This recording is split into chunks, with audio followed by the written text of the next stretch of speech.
Yeah. I'm here with the double champ, the champ, Devon Larratt. Good times. Again. Hey, this place is really starting to feel like home, away from home. Like we're here so much. It's for me, it's here, Dubai. Yeah, right? That's it. Yeah. That's it, yeah. I feel like here more. Like I think I'm here more than Dubai, but yeah, I mean here in Dubai, it's like... Because Dubai, we switch some locations. Sometimes, it's not, but it's always here. Same, yeah. And I love it, really, I do. Like, but still, you get off the elevators, you're always confused. Yeah. Right? I'm getting better. The first couple times, it's like a maze every single time, like you're stepping into the labyrinth.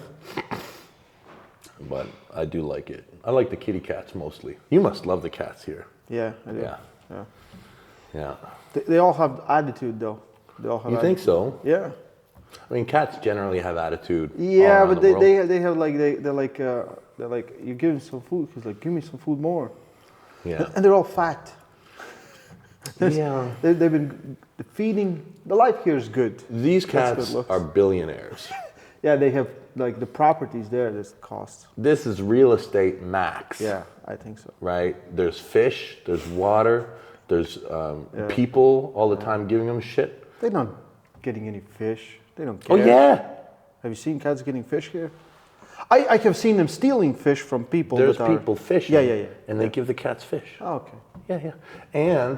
And I mean, the weather is perfect all year round. You know, free. Be a cat in Canada. Yo, we got cats in Canada. They're not as happy. They're nowhere near as happy. And go and disappear in a barn for 8 months and pop their heads up in May for like 3 months and yeah. Well, it does feel like home. It feels you feel relaxed. Mm-hmm. You saw Levan. Yeah. Did you expect him to be bigger? Did you expect him to be different? No. I mean, Levan is a really big human being. He's really big. Yeah. Really big, really well put together guy. I mean, I remember the first time I saw him in 2018. Yeah. I mean, I saw him coming up, you know, in the classes, and his bones are bigger, right? Like, even back when he was pulling 242, you're like, that fucking guy's gonna be a problem. His bones are too big for the class. And then I remember seeing him in 2018, and he's way bigger, right? He's a big fucking, probably on the upper end of mesomorphs on the planet. Probably like, probably. There's not a lot of people like that. No, very few. And so it's always shocking when you see him. Yeah. I'm still gonna beat him, I think. I don't know. I get to this place where I'm like, is gonna be. The thing is I try and pick at this guy. The truth is he's the best. You know, he really is. He's incredible. To beat him is gonna be so fucking awesome. It's gonna be so awesome if I can beat this guy. And I say if, because I know it is an if. It's a possibility. But I think it's a good possibility. I've trained. Everything for me is perfect. It's perfect. Like a lot of people think I'm light, and I think that what's happened over the years is like, you know, so when you look at my whole life, by the time I was like 28 years old, which is like kind of like, you've probably by the time you're 28 put on like just about all the mass you're gonna put on if you've been training hard. Mm-hmm. You like since you were a kid. I was like 245 to 250 on a great day, eating everything I freaking could, lean, healthy guy, 245 to 250. And I stayed there for my super heavyweight arm wrestling career until, you know, like the whole time I held the world title, that was my weight. And then, you know, the surgeries, I dropped down to the 225-pound class, which was great for me, really. 225, I love that class. A bit light, but no problem, like super attainable. And then what happened is I like went total beast mode, you know, like, and for me that the highest I got was when I pulled Michael. And I got close to 300, right? I was like 290 or so. But there, the whole, like, I think 50% of the focus was just eating, right? You were just sitting down and eating all the time. It was so right? yeah.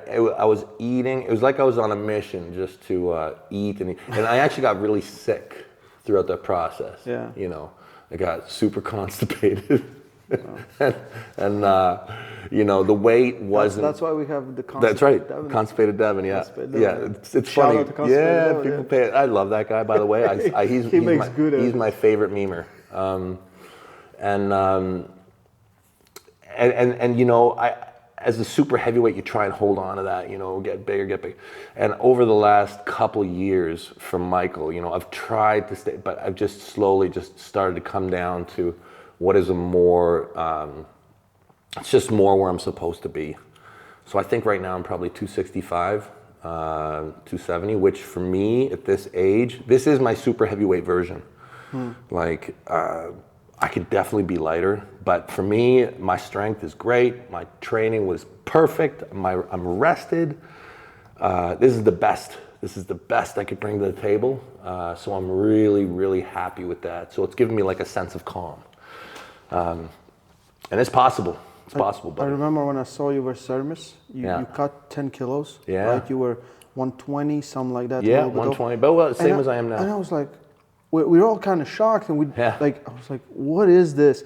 Is it like you're facing a guy that's really dangerous and you're coming lighter? I didn't want to. Yeah, it just happened. It's not like people think I want to. Like, Devon, why don't you put on more weight? Man, it's like, I can't. Yeah. I can't.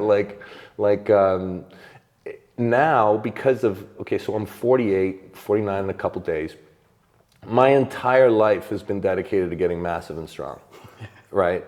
And look at, not everybody who dedicates their life to being massive and strong ends up being 350 pounds. Yeah. Like, we don't all do that. Like, some of us are, you know. Right. And so for my entire career of attempting to do this, my digestion now is like, Devon, if you eat too much, we're just gonna make your life terrible. You know? Like, it's just, I have to eat what I'm supposed to eat. Yeah. If I eat more than that, it negatively affects my performance. Yeah. So I'm just kind of more where I'm supposed to be. Yeah. I think your body just, you're fighting your body more than anything else. Yeah. In Germany, we spent the whole day, we didn't eat. We're both like fasting. Yeah. And then we ate like a burger or something. That's it, whole day. Right. And I was thinking like, I understand why I do it. I'm like, wait, because you didn't want it. You're like, I'm good. Yeah. Yeah. Yeah, so it's a bit of a change, but weight in strength sports is really interesting to talk about, think about, you know, hypertrophy, strength, how everything relates.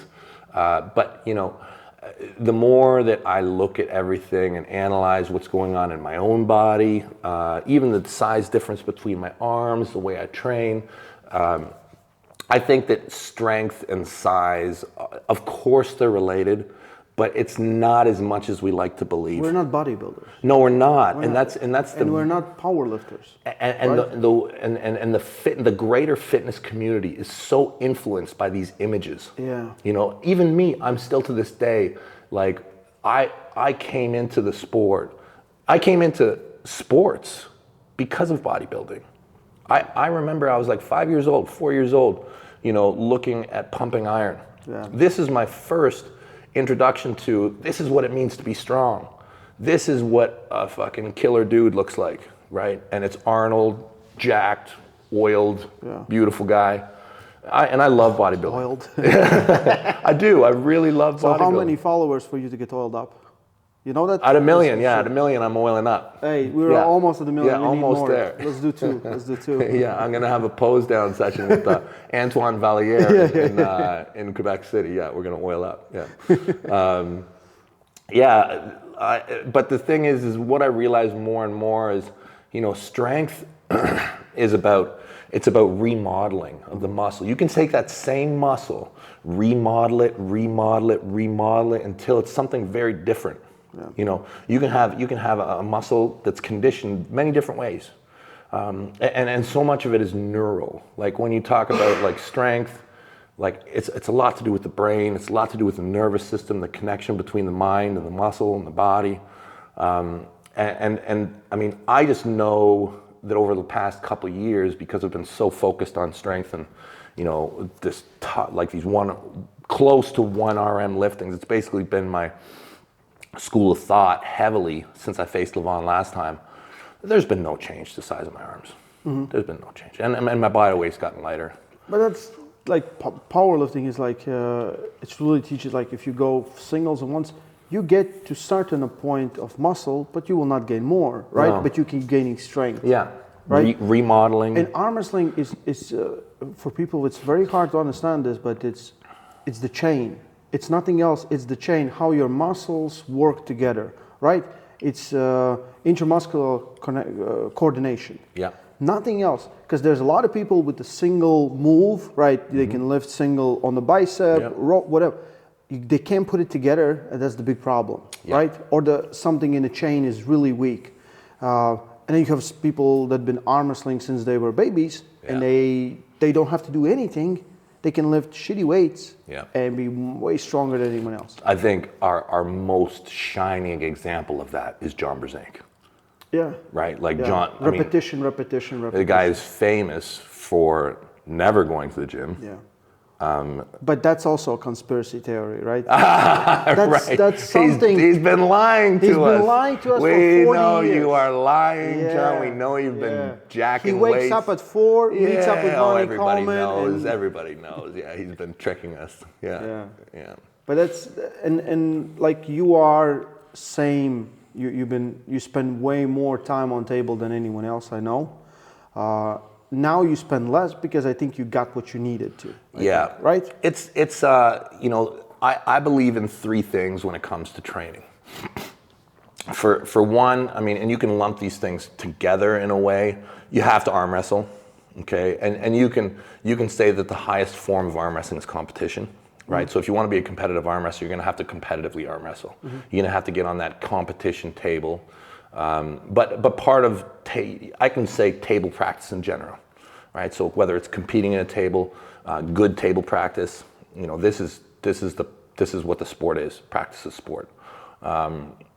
So there's table, and then there's peak strength, and I think that this is probably, if you're going to add one thing, peak strength is probably the thing you want to add. And you can play with that, but like we can say physical conditioning, right? Whether that's peak strength or whether you want to add power, but you're adding a physical bonus, which is difficult sometimes. And I know that like different parts of the world approach this puzzle differently. Like if you talk to the Bulgarians, the Bulgarians are very, very heavy as a culture on we can do it all on the table, you know, and the way they practice and everything, they, you know, it's different. But I think for North America, I think that I follow a very standard approach where we do our table practice, we do our gym, where it's like you're practicing components of the arm wrestling game to try and maximize your force production. Yeah. And then the last piece is you have your physio. You got your health, which it's kind of different. Like you're doing reps, you're doing blood flow in a very safe manner to protect your connective tissues and your structures in your body. That could also be conditioning. Right? Yeah, it could be for sure. If you want to put it there, you can. But to me, I kind of make them distinct because to me, they are very distinct. The one is trying to build you in a certain way. I'm trying to give myself the most powerful stimulus that I'm trying to give myself. Really, is obviously there's the competition table. Okay, this is the most powerful stimulus that I can give myself in order to grow as an arm wrestler. But outside of that, because it's tough to get the frequency right on that.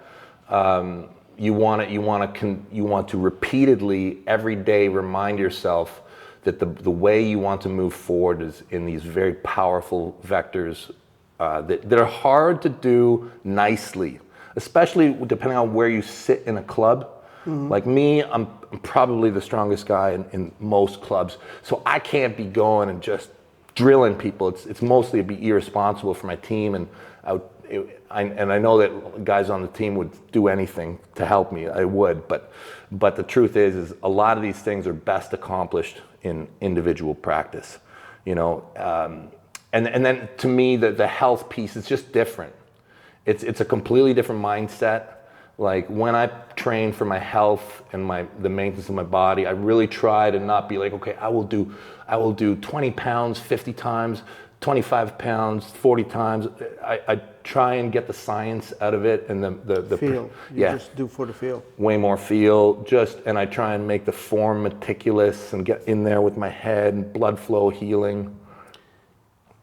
I was thinking, I saw one video from the practices. I guess you were working on stopping a press. You know what video I talk about? There's a guy in our club. Which one? Which one are you talking about? Where the guy was just... Oh, that's my buddy Will, It just went everywhere. Everyone sent it to me. And I was like... I know, yeah. And the faces in the background are the best. Okay, so we've got a great club, right? And typically what I do is I just want the guy to give me his best, okay? I've been arm wrestling with Will for 20 years, okay? That little dude is the most deceptive guy we got on our team. Mm-hmm. When he came to the club, he was probably like 130 pounds, and now he's like probably maybe 165, but he could cut down to like 143, no problem. He is the strongest guy you would never suspect. You look at him, you're like, this is just a normal, regular human being. Yeah. Doesn't even look like an arm wrestler. And he's so fucking strong, you would not believe it. We've had practices before, and guys come in from out of town, and Will sneaks in and arm wrestles them, and it's like, he's beating Lars Rohrbacken on the table. Like, yeah. Okay. Oh yeah, he's really good. Okay. Yeah, and people are like, I got all the messages like, yeah, what was that guy doing? And I'm like, yeah, man, he's a wild animal. Helping. I know it's coming. Yeah. We've been practicing like that for 20 years, okay? He is a wild dude. I'm ready for it. I'm not worried about it. Yeah. You looked like you were kind of asking for it. Yeah. You were like, let's go. Right. I know all the guys on the team. I pretty much know everybody's going to come at me, and I'm kind of ready for it. But yeah. So, what will, if you're Levan, what's his strategy facing Devon? Okay. Well, I really don't want to talk about strategy too much because his strategy. Yeah, no, I don't even. What do you think he's gonna? Okay. So I don't even. That's what I'm saying is because I really believe that this potentially could be a very strategic match. Okay. And for sure, there's ways for him to beat me if he's smart. Mm-hmm. Yeah. We'll see. We'll see. Like, I think that no matter what, it's a difficult match, but I'm so curious. I'm so curious about the match and how he will approach it. I believe that if I were him, I know what I would do. We'll see. I really don't want to talk about this part too much. Okay, cool. We can talk about it afterwards. Yeah. But I think that it's a very important piece. Clearly, like this match. I'm hoping is close enough from a physical standpoint, or I have pieces that can make this match a real match. Mm-hmm. And then the strategy is going to become very, very important. Is the key moments going to happen round one? Oh, listen, it's the round one is the most important round. Okay, yeah.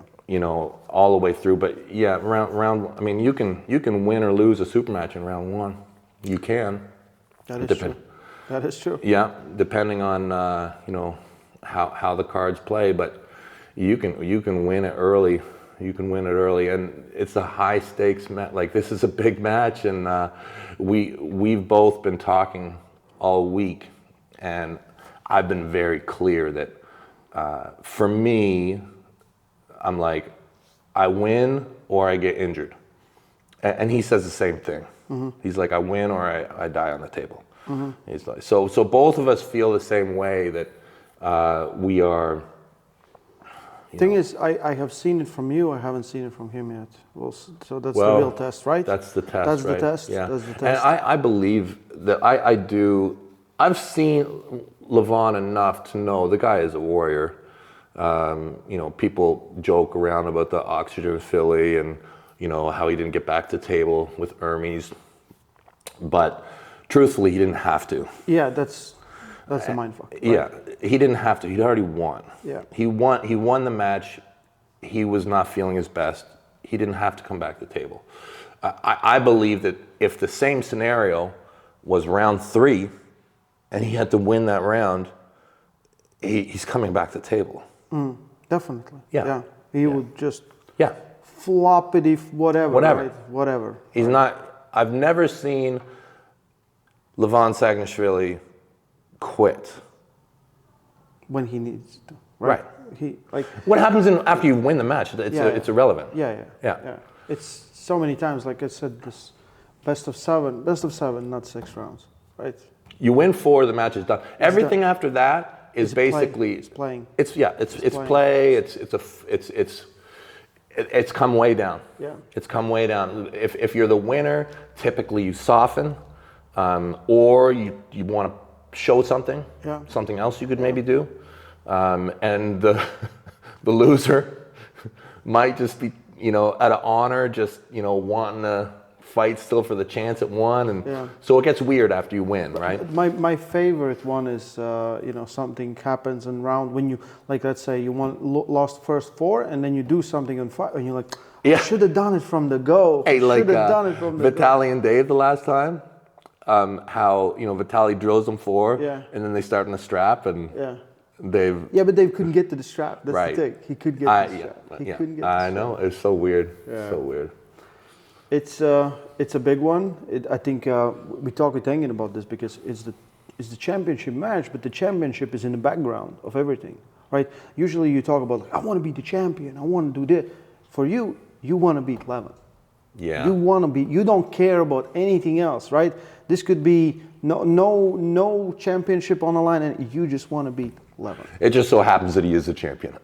In my mind. No, you are the champion. Yeah, that's the weird thing. Yeah, but I think that you are. But I think that everybody in arm wrestling, there's examples where.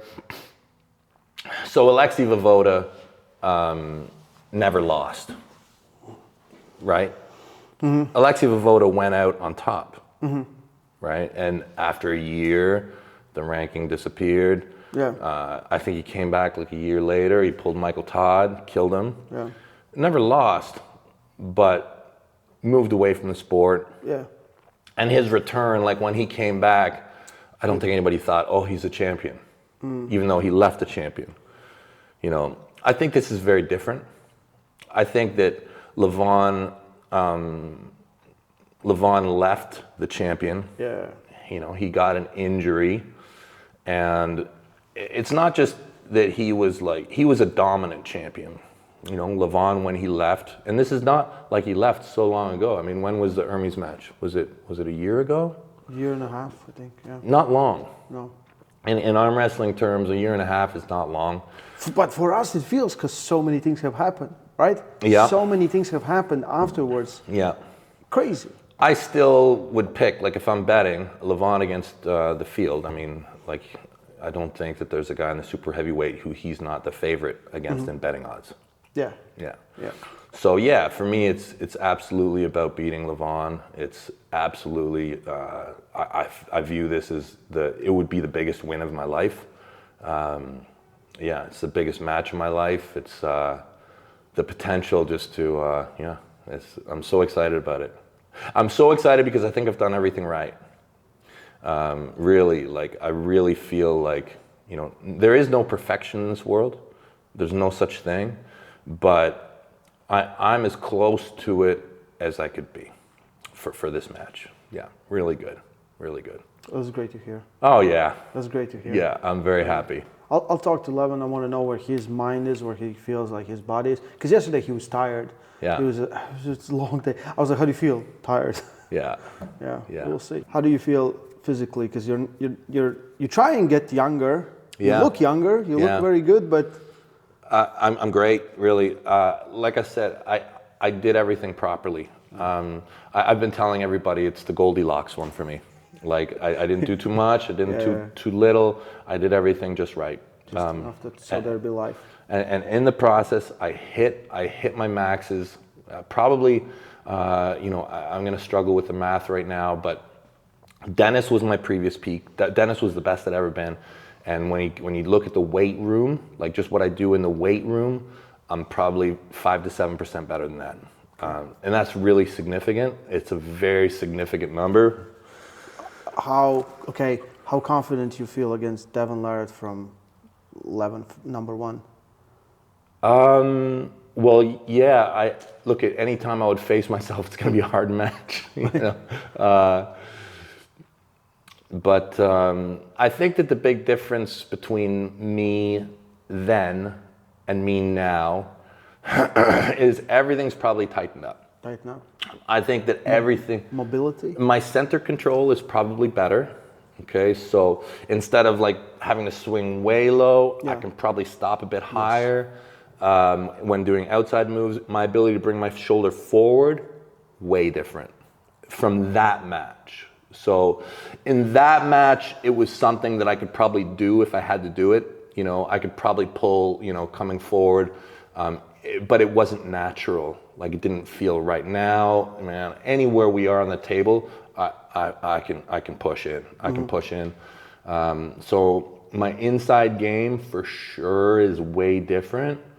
But look, I mean, I'm the same human being. Like it would, if I'm 5 to 7% better, 10% better, this is incredible. This is incredible, and this is what I'm optimistic that I have. But you know, the story's going to be told on Saturday. Yeah. We'll know if I've done my job properly or not. The more I think about it, more I keep switching back and forth. I think it's amazing match. It's amazing card. I think, like you said, you have done everything you could. You took time off. You competed, I think, how many, 12, 13 super matches last year? Yeah. And this year, this is the first one. Yeah. And we're in April. Yeah. So that just shows how important this moment is for you. Big taper, too. Big taper, yeah. Big rest period. Yeah. Yeah. I've just been sleeping. Yeah, really. Yeah. Like, I'm so fresh. Yeah. Yeah. Really, really good. Yeah.